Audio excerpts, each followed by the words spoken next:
Imagine só, final dos anos 80, início dos 90, uma época em que a União Soviética respirava seus últimos suspiros e o medo andava solto pelas florestas de Moscou. Não era apenas a crise política que gelava a espinha da população, era algo muito mais sinistro. Um pesadelo que se materializou em forma de homem, um predador que caçava crianças com uma crueldade tão calculada que até hoje arrepia. Este não é mais um caso policial arquivado, é uma história de como o mal pode se esconder à vista de todos, enquanto a sociedade, cega pelo caos da transição, demorou anos para perceber que um monstro caminhava entre ela. Tudo começou em abril de 1986, em Dmitrov, nos arredores de Moscou. Um menino de 5 anos, Andrei Pavlov, sai de bicicleta para colher seiva de bétula no bosque.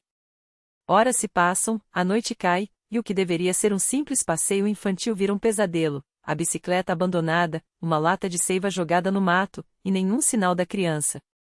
No dia seguinte, o corpo é encontrado. Os legistas não têm dúvidas, estrangulamento, facadas nas coxas, sinais de violência sexual. Alguém viu um homem alto, corcunda, vestindo uma jaqueta verde e botas, rondando a área. Um fotorobo é feito, mas o rastro some como fumaça. 3 meses depois, a 100 quilômetros dali, outro corpo. Desta vez, um adolescente de 14 anos, Andrei Gulaev, desaparecido perto de um acampamento pioneiro.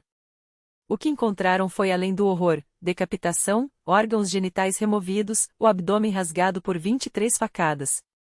A cabeça, jogada entre os arbustos. Menos de um mês após esse crime, um terceiro corpo aparece no mesmo distrito, com as mesmas marcas de tortura, mais de 30 golpes de faca, desmembramento. Fica claro, um serial killer está à solta, e seu alvo são meninos.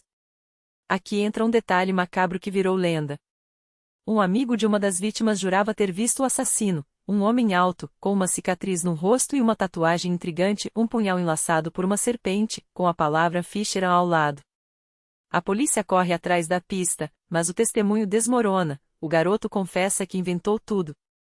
Será? Uma tatuagem dessas não é qualquer coisa, punhal e serpente são símbolos comuns no submundo criminoso. E por que justamente a Fischer? Há quem diga que o menino, apaixonado por xadrez, tenha se inspirado no lendário Bob Fischer, o gênio americano que desafiou a União Soviética no tabuleiro durante a Guerra Fria. Coincidência ou não, o apelido colou. E assim nasceu o mito do An Fischer, a jiboia, um fantasma que por anos aterrorizou Moscou. Mas quem era esse homem? Como um monstro desses conseguiu operar por tanto tempo, tão perto da elite do país, a apenas 2 passos da Rubliovka, o bairro dos poderosos? Sérgio Golokin, seu nome real, começou a matar quando a URSS ainda parecia eterna e terminou quando ela já era história. Suas vítimas eram torturadas por dias, às vezes metros abaixo de onde famílias passeavam despreocupadas. Ele não apenas matava, conservava partes dos corpos como troféus, em um nível de perversão que chocou até os investigadores mais experientes. O que poucos sabem é que sua captura quase não aconteceu. Pistas foram ignoradas, testemunhas se calaram, e o sistema, já combalido pela desintegração do país, falhou repetidas vezes. Há rumores de que, não fosse por um detalhe quase ridículo, uma paixão por cavalos de raça de Orlov e uma obsessão por máquinas caça-níqueis, ele poderia ter escapado para sempre.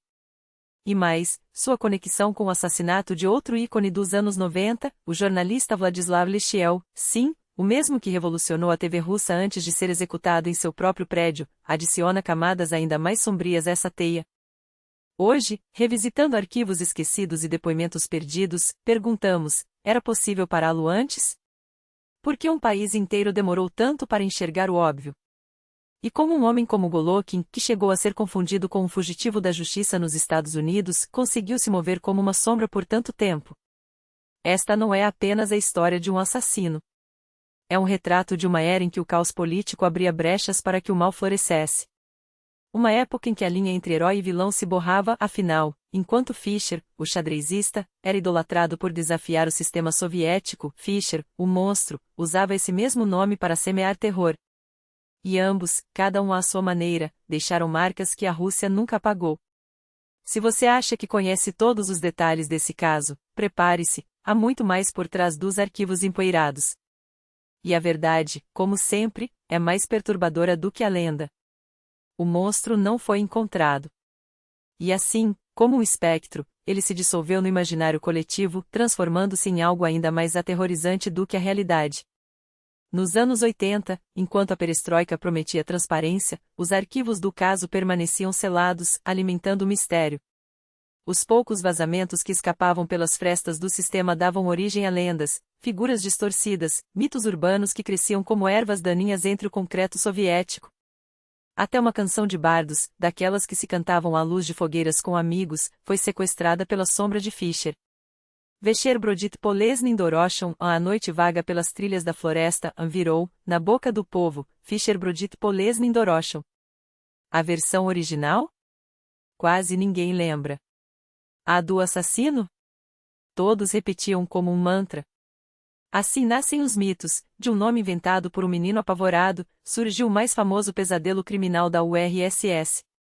E embora Fischer nunca tenha sido seu nome verdadeiro, as vítimas eram reais, corpos estudados, mutilados, abandonados como advertências macabras. Por um tempo, pareceu que o pesadelo havia passado. Depois do verão de 1986, os boatos sobre o maníaco de Odissova arrefeceram. As autoridades respiraram aliviadas. Talvez não fosse uma série, apenas coincidências trágicas, casos isolados que iriam apodrecer nos arquivos. Mas a calma era uma armadilha.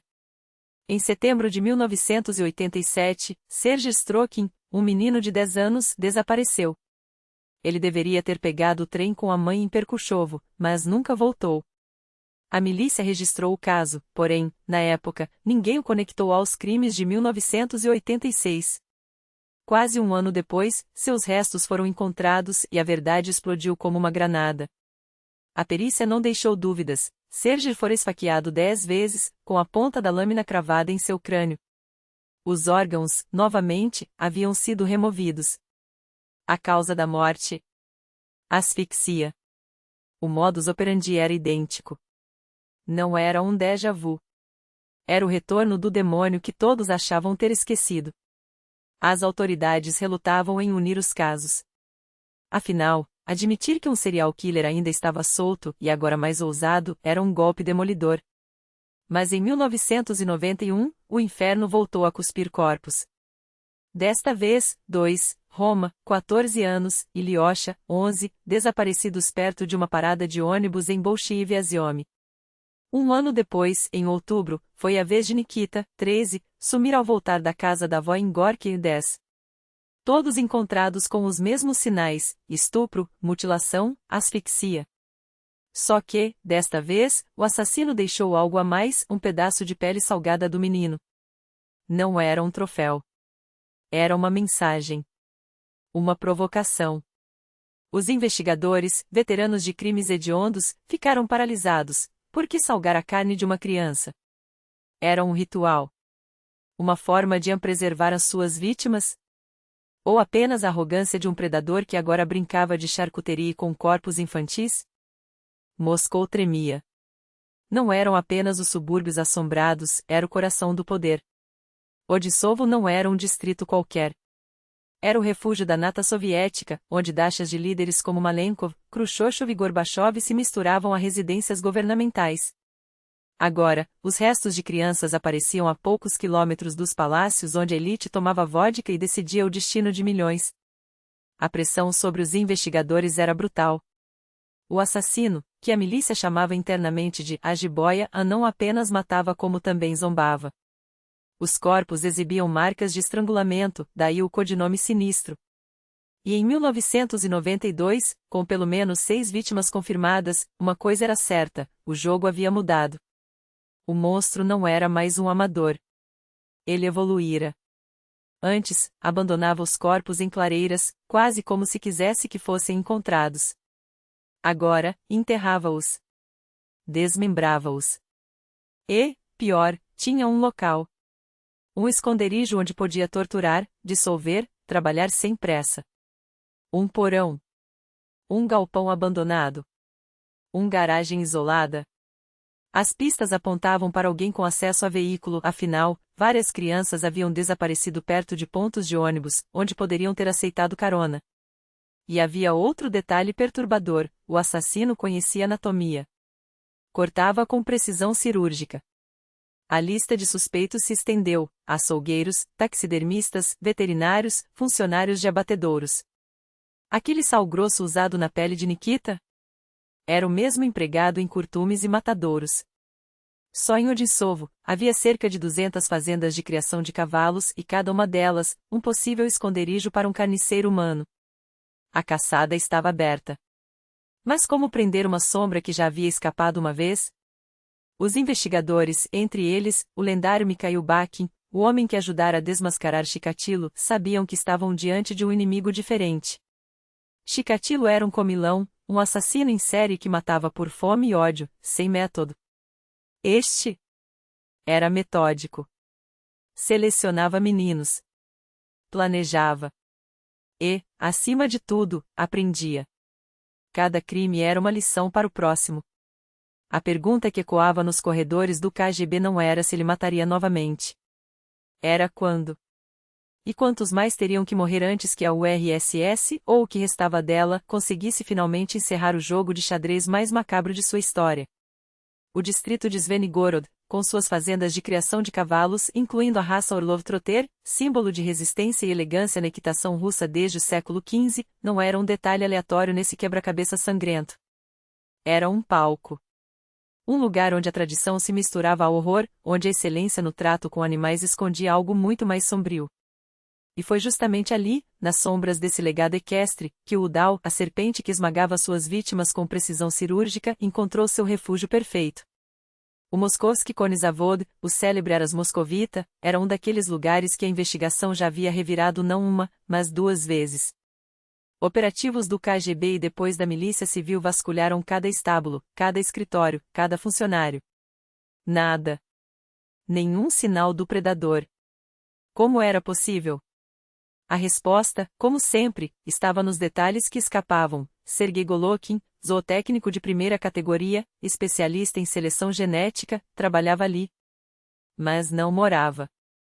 Sua residência oficial ficava em Moscou, longe dos olhos curiosos dos investigadores que, em sua primeira batida, checaram apenas os registros locais. Na segunda vez, ele simplesmente não estava lá. Uma queda de cavalo, ironicamente, sua própria área de expertise, havia quebrado sua clavícula no dia exato em que a milícia chegou para revirar o Aras. Coincidência? Ou a sorte de um assassino que, como um jogador de xadrez, sempre pensava 3 lances à frente? Seus colegas o descreviam como um homem fechado. Melancólico. Às vezes, parecia afundado na água, como se carregasse um peso invisível. Mas quem não carregava naqueles anos? A URSS desmoronava, a fome apertava, e um zootécnico solitário, que mal falava com as mulheres e evitava olhares, não era exatamente um alvo de suspeitas. Pelo contrário, o compadeciam. Pobre Seriusa, diziam, oferecendo-lhe sanduíches de pão preto com manteiga, salsicha, um chá quente. Venha, coma conosco. Ninguém imaginava que aquele homem esquelético, de postura curvada e mãos trêmulas, era o mesmo que, à noite, transformava corpos de crianças em obras de um açougueiro sádico. Mas havia outras coisas. Coisas que as estagiárias do Aras sussurravam entre si, corando de vergonha. Golokin não apenas supervisionava a inseminação artificial das éguas, ele participava do processo de forma íntima. Seus dedos, segundo relatos, tremiam não de nervosismo, mas de um prazer doentio. Era nojento, confessaria uma delas anos depois. Ele parecia excitado. Um zootécnico que tratava animais como objetos de desejo.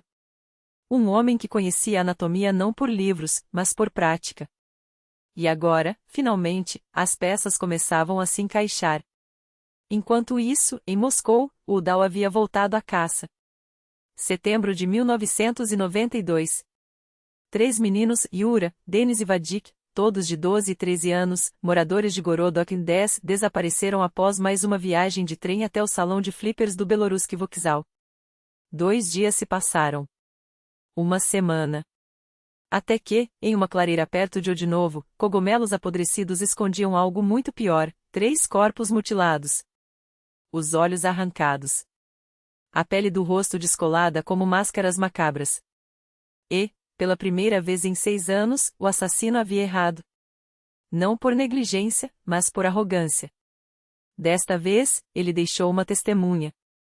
Eugene, 13 anos, colega de escola das vítimas, contou aos investigadores sobre o tio Sérgio, o homem que ofereceu carona aos 3 meninos na plataforma de Zavoronqui.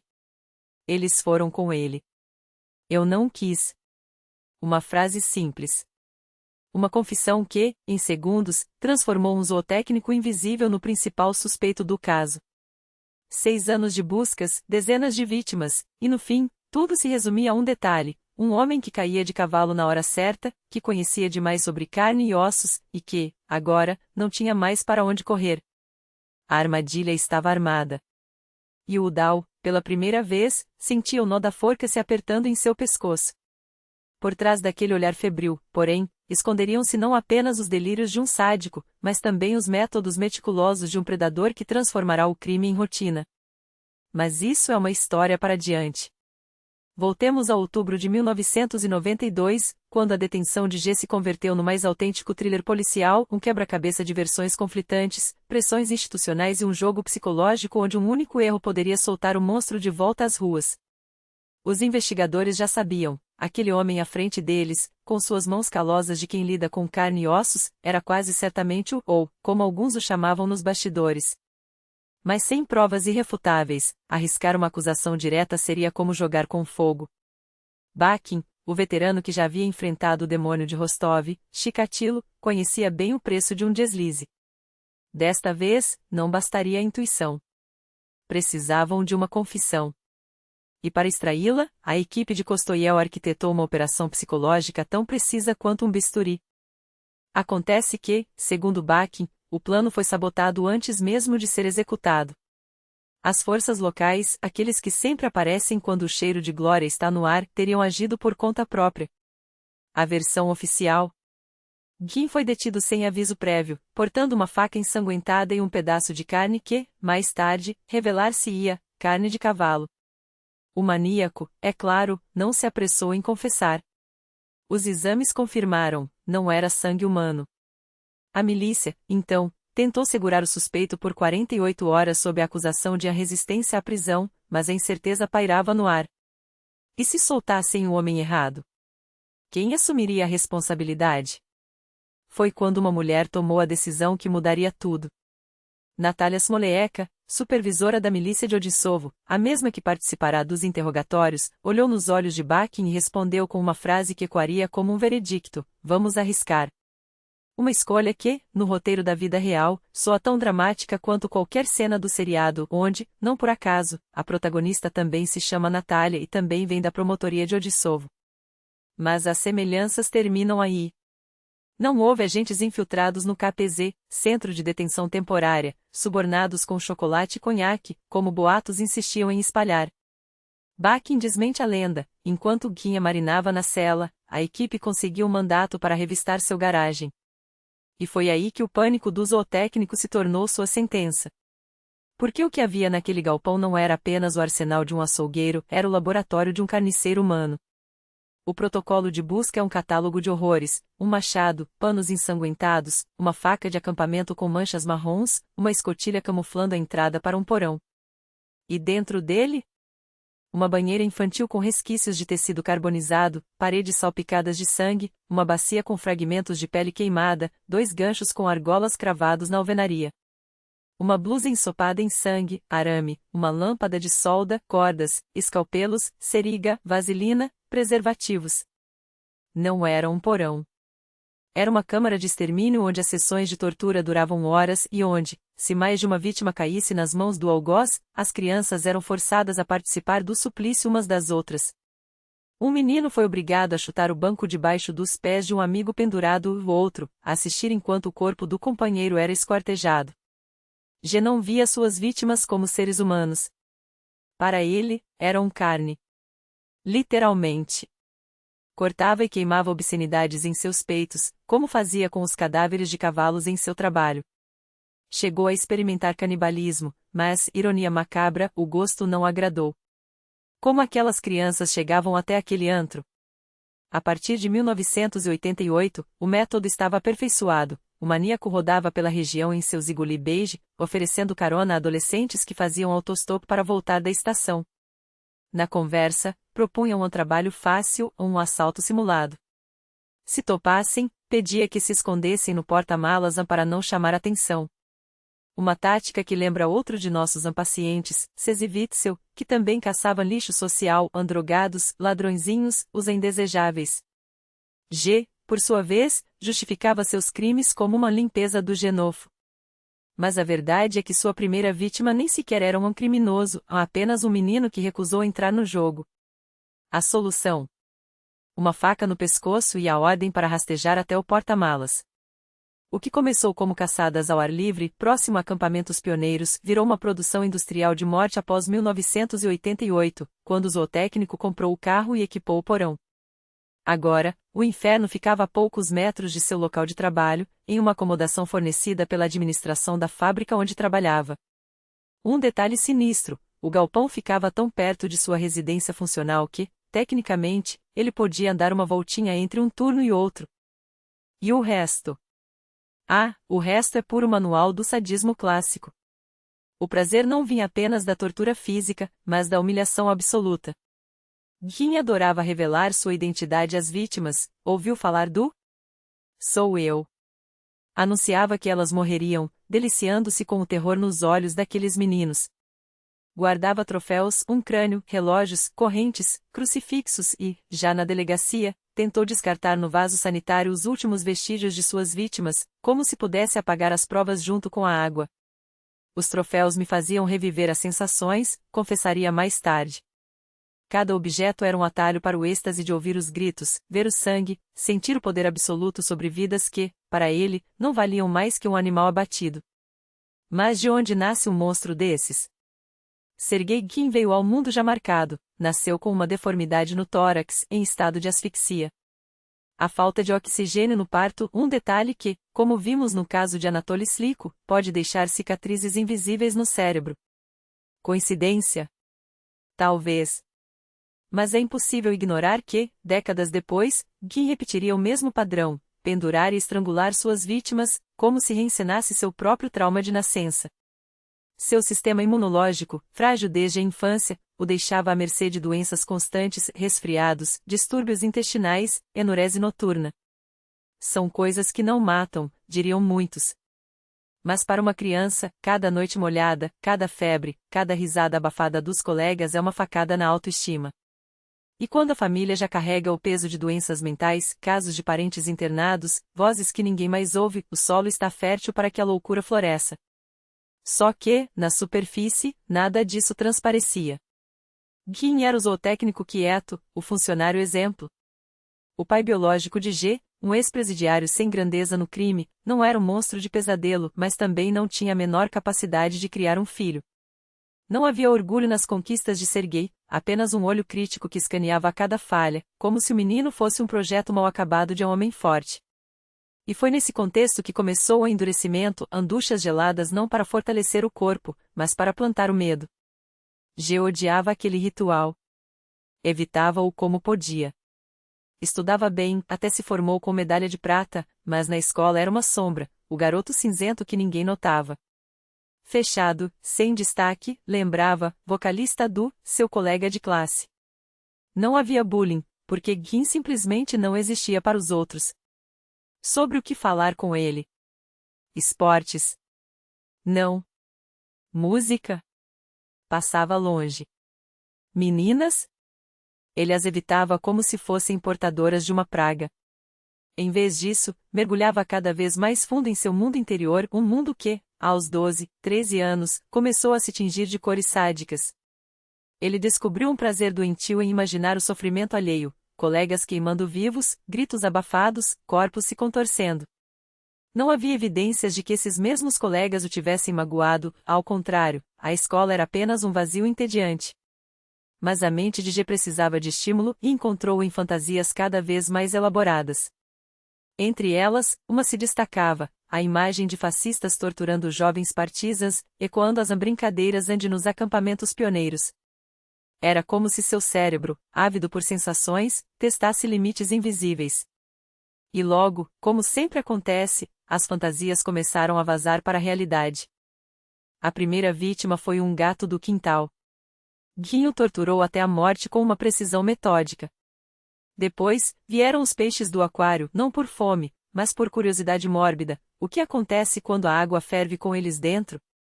Outros animais, como os cavalos que tanto amava, despertavam nele uma afeição genuína. Foi o único refúgio, a escola de equitação da Academia Tersky, onde seus pais, relutantes, permitiram que se inscrevesse. Para que cavalos? Arrume um emprego decente, insistiam. Mas Guin não cedeu. Entrou na Timiriazeu, tornou-se zootecnista, até virou organizador do Consomol em sua turma. Parecia que tudo ia bem, festas com colegas, uma rotina estável, a ilusão de normalidade.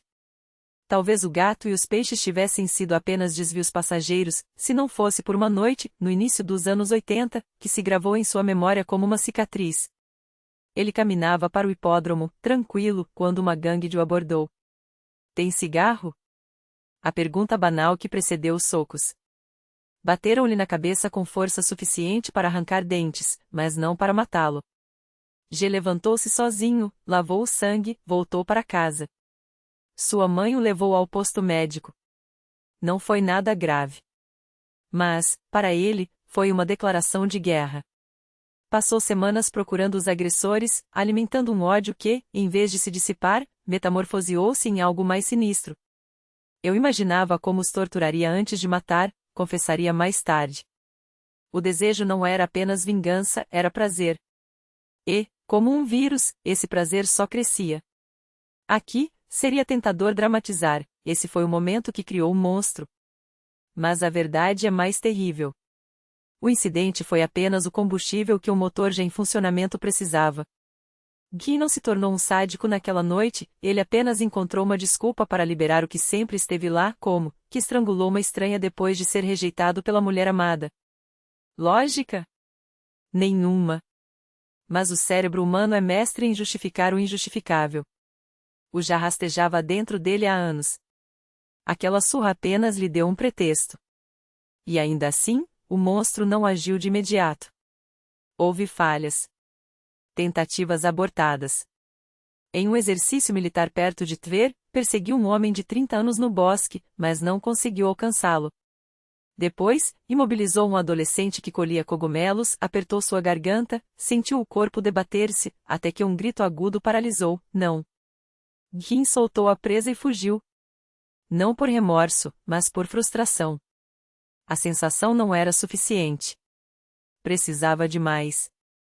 Até que, em junho de 1984, ele encontrou André Minin. O garoto de 13 anos, magro, de cabelo escuro, havia saído para fumar escondido nos arredores do acampamento em Odissovo, um nome irônico, dado que anos depois batizaria seu próprio clube de turistas com a mesma palavra. Minin era o perfil perfeito, jovem, aventureiro, vulnerável. G abordou-o com uma conversa forçada. Não deu certo. Em minutos, arrastou o menino para a floresta, ameaçando-o com uma faca. Amarrou uma corda em seu pescoço, suspendeu-o no ar, observou o corpo se contorcer, até que, de repente, Minin acordou. Guin congelou. O pânico dominou. Ele fugiu, deixando para trás um garoto semi-despir, com marcas de estrangulamento, mas vivo. E aqui voltamos à pergunta que não quer calar: poderia ter sido evitado? 9 anos depois, já adulto, Minin reconheceria Guin como o homem que quase o matou em 1984. Mas na época, quando o menino voltou ao acampamento nu, em choque, com marcas no pescoço, a milícia já tinha seu bode expiatório, um certo, ex-presidiário com histórico de abuso infantil, registrado no psicodispensário. Perfeito demais para ser coincidência, devem ter pensado os investigadores. Mostraram fotos a Minin. Ele apontou para. O caso foi arquivado. Percebendo o rumo das coisas, escolheu não esperar pelo julgamento. Ninguém mais procurou Minin. Nenhuma investigação aprofundada. Nenhuma pergunta incômoda. O sistema preferiu a solução fácil e, assim, deu a Guy 9 anos de liberdade para aperfeiçoar sua arte. Quando finalmente confessou seus crimes, já era tarde. Minin, agora um homem, só pôde olhar para trás e perceber: a justiça chegou, mas custou dezenas de vidas. E a pergunta que fica é: Quantas outras vítimas poderiam ter sido salvas se, em 1984, alguém tivesse olhado além do óbvio? Se tivessem investigado o garoto cinzento, o zootecnista exemplar, o homem que ninguém suspeitava? Mas monstros não anunciam sua chegada. Eles esperam.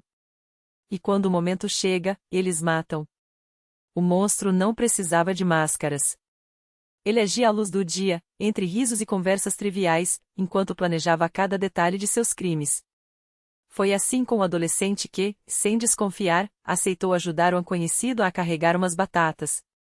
O convite parecia inofensivo até que o garoto descobriu, já com os olhos vendados, que o verdadeiro objetivo era transportar armas de um esconderijo subterrâneo, um lugar tão sinistro que o próprio Golokin o chamava de um secreto. O maníaco não apenas o conduziu por caminhos labirínticos, como também fez a pergunta fatal: alguém sabe dessa nossa viagem? A resposta, um simples falei para minha mãe, selou o destino do menino. O medo de Golokin não era da justiça, mas da testemunha. E assim, mais uma vida foi apagada antes mesmo de começar. Aqui está o detalhe que gelara o sangue: esse mesmo homem, que já havia deixado um rastro de corpos em 1984, trabalhava em uma escola. Sim, o estrangulador de crianças, dava aulas para adolescentes. Entre uma história sobre cavalos e outra, ele atraía suas vítimas para o espaço que o próprio Estado lhe havia concedido, um cômodo no território da fábrica onde trabalhava. Um dos garotos que passou a noite lá resistiu às suas investidas sexuais. Golokin recuou, mas não sem antes exigir silêncio. Não conte a ninguém. Quantas vezes essa frase foi sussurrada antes de um crime? Quantas vezes foi ignorada? E aqui surge a pergunta que grita por resposta: por que ninguém ouviu? Em 1984, quando quase foi pego, quando uma vítima sobreviveu para denunciá-lo, a milícia preferiu o caminho mais fácil: prendeu um bode expiatório, um pobre diabo que levou a culpa e foi enterrado junto com a verdade. Os jornais da época, quando finalmente tocaram no assunto anos depois, não pouparam críticas. Mas de que adiantava? As notícias sobre maníacos raramente chegavam ao público. Só quando a competição entre jornalistas se tornou uma corrida por manchetes sangrentas é que o caso Golokin ganhou espaço, e mesmo assim, à margem. No primeiro ordinário search em seu garagem, uma repórter local se infiltrou como testemunha ocular, mas foi descoberta e obrigada a assinar um termo de confidencialidade. O furo jornalístico virou pó. Quando finalmente o arrestaram, em 1992, a notícia foi tratada com uma indiferença assustadora. Os principais veículos da Rússia, os mesmos que estampavam o revés de Fischer contra Spassky em suas capas, relegaram a captura do a um cantinho da última página. Como se um maníaco que torturava crianças fosse menos importante que um jogo de xadrez. Já nos Estados Unidos, o jornal russo mais antigo fora da Rússia, deu a notícia em primeira página, lado a lado com a luta política de Yeltsin. O contraste é revelador: para o mundo, Golokin era um monstro digno de manchete. Para sua própria pátria, ele era apenas mais um caso policial. E as comparações não demoraram. A imprensa o batizou de um segundo Chikatilo, ecoando o horror do Potrochitel de Rostov, preso poucos anos antes. O Moskovski com Somoletes foi além, publicando na seção urgente uma nota seca: o caso Chikatilo vive e vence, como se o mal fosse uma epidemia sem cura. Os jornalistas descreveram seus olhos como de um extrasensorial, baseados nos depoimentos de policiais que, mesmo depois de décadas no fronte do crime, jamais haviam visto tamanho vazio em um ser humano. Mas o não era um fantasma. Era um produto de seu tempo e de um sistema que, mesmo após a queda da URSS, ainda funcionava como uma máquina de moer impunidades. Entre 1988 e 1992, os crimes violentos na Rússia explodiram em 30%. Golokin era apenas a ponta do iceberg. Sua história foi usada para criticar a milícia, que continuava a prender inocentes enquanto deixava os verdadeiros predadores soltos. E a milícia, por sua vez, usou sua captura como troféu em briefings do MVD, onde a mensagem era clara: a situação é complexa, mas temos resultados. O problema? Esses resultados chegavam tarde demais. Após o arresto, o investigador Bakin soube que precisava isolar Golokin. Sabia que os locais fariam de tudo para atribuir a ele crimes não resolvidos, afinal, um maníaco preso é uma estatística a menos nos relatórios. Por isso, o foi levado para a prisão de máxima segurança onde, ironicamente, dividiria espaço com figuras como Kriushchev e Azov, os arquitetos do golpe de 1991. Enquanto a nação se dividia entre o colapso da União e o nascimento de uma nova era, Golokhin seguia seu próprio roteiro. Em agosto de 1991, no auge do PUT, ele sequestrou Nikita, 13 anos, um garoto que havia viajado de Perm para visitar a avó. A pele salgada encontrada em seu esconderijo pertencia a ele. Quando finalmente confessou, Golokhin não demonstrou remorso. Descreveu cada assassinato com uma precisão cirúrgica, incluindo 2 casos que a polícia nem conhecia, como o crânio que guardavam de lembrança, usado para aterrorizar outras vítimas. Os peritos do Instituto Serbski não se surpreenderam, psicopata necrosadista, plenamente imputável.